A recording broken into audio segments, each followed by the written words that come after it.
Hello everyone, thank you for joining me today. My name is Minam and today we're going to be looking at density. So we have a few learning objectives and they are to be able to define and understand and explain what density actually is, and to be able to use the equation that density, which is given the Greek symbol rho, is equal to mass in kilograms over volume in meters cubed. Sorry, I forgot the meters cubed there, but let's get right into it. Okay, so let's have a look at what density really is. So I have definition of density here, which is the amount of mass per unit volume. Okay, so really density, all it really talks about is how much stuff is there in a certain space. So let's give you a concrete example here, right? So say I have one cube made of feathers. So let's say this is the feather cube. And say I have another cube made out of iron, right? So iron cube, and let's say I have another cube and that's made out of concrete.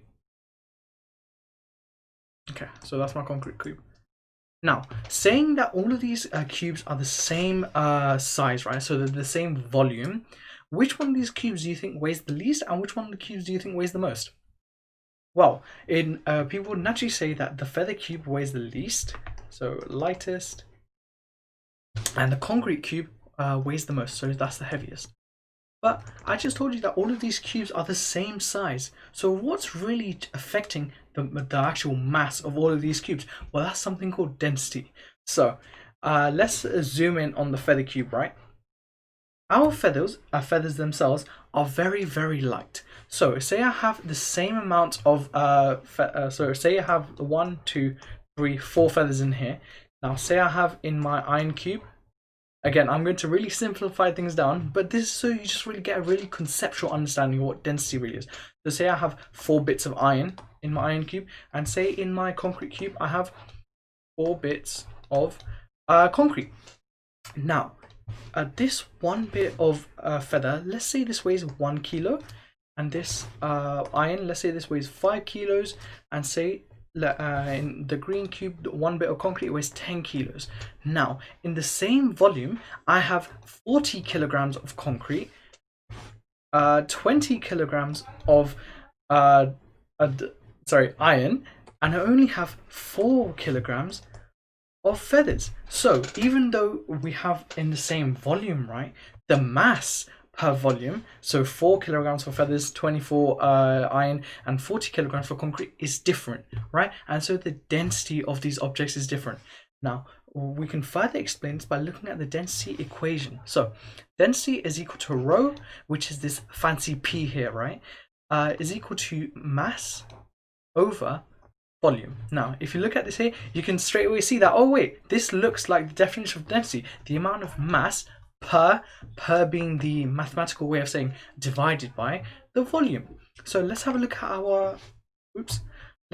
our actual units of themselves. Now, the units are as follows. If we look at our mass, the standard SI unit for mass is kilograms. And if we have a look at our volume, the standard SI unit for volume is meters cubed.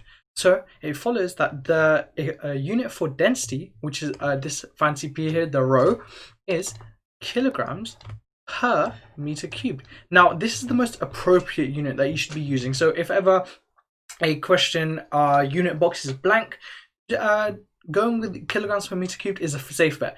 But sometimes in the question, you'll also be given the mass in grams and the volume in centimeters cubed.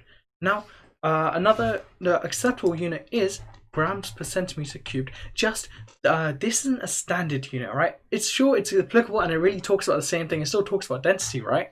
But it's not standard, so we prefer kilograms per meter cubed. Now, another thing that you need to realize is 1 milliliter is equal, 1 ml is equal to 1 centimeter cubed. Okay, so 1 liter cubed is equal to 1000 centimeters cubed. Okay, this is something that students often get really confused with, right? They see milliliters being given in the question, which again is really common, and suddenly all of their physics goes out the window because they can't convert this one unit. So please remember that 1 milliliter is equal to 1 centimeter cubed. Now you can really see everything you need to know about density. Now, there is also a core practical about working out the density of irregular and regular objects, which we're going to cover in another video. Okay, so now let's have a look at our worked example. As always, we're going to go through our question and we're going to highlight all of our keywords. So, the helium in a balloon has a mass of 0.00254 kilograms. Okay, the balloon has a volume of 0.0141 meter cubed. Calculate the density of the helium. Choose the correct unit from the box. Like, remember how I was saying earlier in the video, like sometimes you get questions where they just don't give you units and you need to work them out. So, let's write down our density equation. Rho is equal to mass over volume. Okay, so we have our mass here in kilograms and we have our volume in meter cubed. So that means that our units end up being kilograms per meter cubed. Okay, so that's this one right here. So let's put that in the answer line straight away to secure some marks. Okay, so that's our first bit. Now let's actually substitute our numbers into the formula itself. So here we have 0.00254 kilograms as our mass over our volume, which is 0.0141 meters cubed, and that ends up being 0.18 kilograms per meter cubed. Now there are more units past 0.18, but 0.18 is a pretty reasonable number to round to, so we're just going to use that and we input that into here, 0.18 kilograms per meter cubed, and that is 3 marks right there. So if you can get your head around this, you can really understand that it's actually quite easy to pick up marks on density questions. Now let's have a look at a much harder worked example. Now, working out dimensions is actually a really common question, but I sort of added a few extra steps here just to make it a little bit more difficult for us. So let's get right into it. As always, let's highlight all of our keywords first. So platinum is a very expensive metal. Okay, it sells for £25 per gram. Okay, right. It also has a density of 21,450 kilograms per meter cubed. Oops, I forgot that there. Let's put that in there. Now, okay, so we have 2 pieces of information right there, 25 pounds per gram and 21,450 kilograms per meter cubed density. Right, so let's, then it says to us, work out the dimensions of a solid cube of platinum worth £1 million. All right, okay, so we're working out dimensions here, not volume, dimensions of a cube. Now, if we remember a cube, all of the sides of a cube are all the same length. So really, we're working out the size of one length of a cube. Right, so it tells us that the cube needs to be worth £1 million. So first, let's find out how many grams of platinum is actually worth £1 million. And thankfully, we have the price of platinum, which is £25 per gram. So really, all we do is that we take 1 million, right? 1, 2, 3, 1, 2, 3, and we divide it by 25, and that ends up giving us 40,000 grams, because remember we're working in grams now.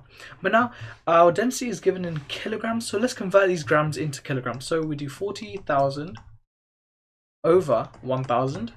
So I just cancel, and that gives us 40 kilograms. Right, so that's our mass of platinum. Now let's go back to our density equation. Rho is equal to mass over volume.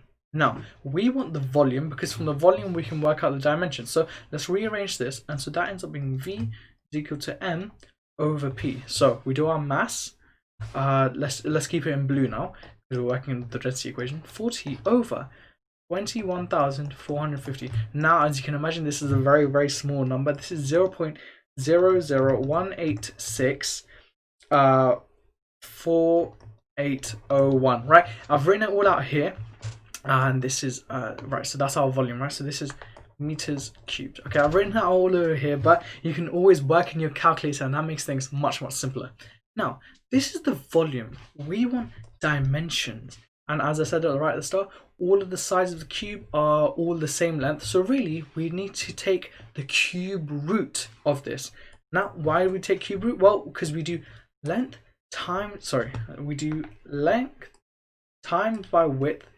I've flopped it. Height, length, and width. Right, there you go. So we're multiplying something 3 times. So we're taking cube root. Okay, so cube root we write like this, and then a 3 here. So we do 0.001864801. Oops, there you are.